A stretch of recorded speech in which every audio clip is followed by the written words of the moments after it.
The other component I mentioned is following up and tracking.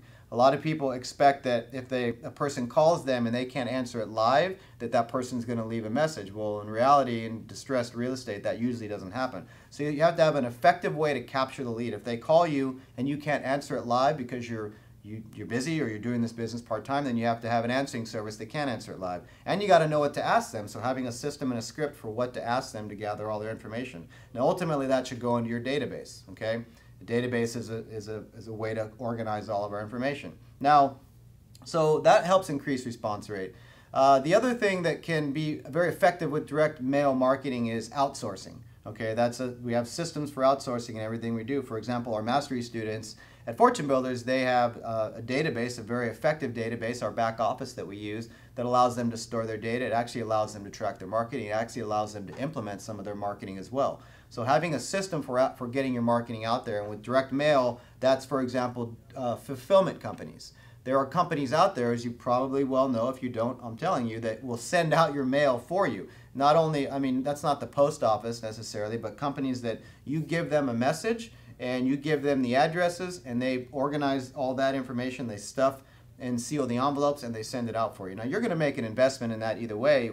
If you do it yourself, it's an investment in time and money also. If you do it with someone else, it's going to be a bigger investment of money, but you get your time back. And time at Fortune Builders, the way that we look at it, is everything. So outsourcing, right, and using direct fulfillment companies. The other thing that makes direct response marketing and direct mail effective is by having unique messages and things. For example, instead of just using a typed letter, you use a yellow letter, a letter that's actually looks handwritten on a yellow pad. You can do postcards, right? Postcards. You can do a postcard with a picture of someone's house on the front of the postcard.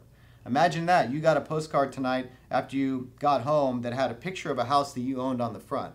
I don't care who you are, you're going to look at the back of that postcard. And if that was your second mailer in a campaign of 4 letters, you know, that can get a good response rate. Thirdly, you can put things in the envelopes.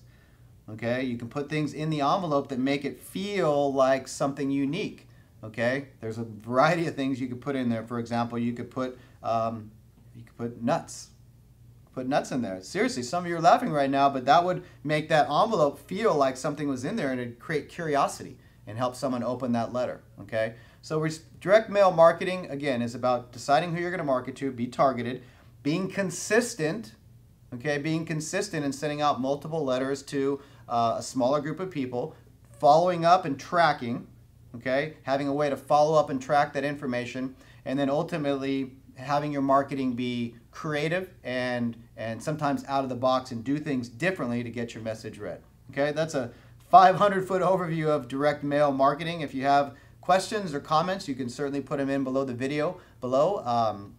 Got some exciting things coming up with FBTV down the pike here that I won't spoil on this episode. But appreciate everyone watching.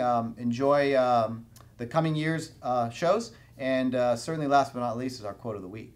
All right, quote of the week, everyone. I'm going to go back into the archives a little bit, and I've probably used this quote before, but not in a while, and it's a good one, so I'll share it here again. Be a yardstick of quality. People are not used to an environment where excellence is expected. That's a quote by Steve Jobs, and I actually know I've used that before on FBTV, but I'm sure that there's many people watching this show that either A, didn't see that show or hear that quote, and 2, are hearing it for the first time, or maybe you've heard it before but you forgot about it. So be a yardstick of quality, because people are not used to an environment where excellence is expected. And that goes with everything that we do in this business. We're a customer service business in real estate, so we always look at people first and profit second, right? Helping someone first and then looking to profit second. Now, this isn't a nonprofit business the way that we run it, and that's okay, but you focus on helping someone get what they want, and ultimately you'll get what you want. And sometimes that's going a little extra mile, doing something different, being a yardstick of quality. Okay, so hope you enjoyed the show. This is like one of our first shows of the year, actually, and I know I'm a little behind on my schedule and my goals for this year with FBTV, but certainly as we wrap up the first quarter, we're excited about the shows coming, and we're excited about some different things that we're doing this year. So have a great rest of your morning, evening, night, whenever you're watching this video, and we'll see you on the next show.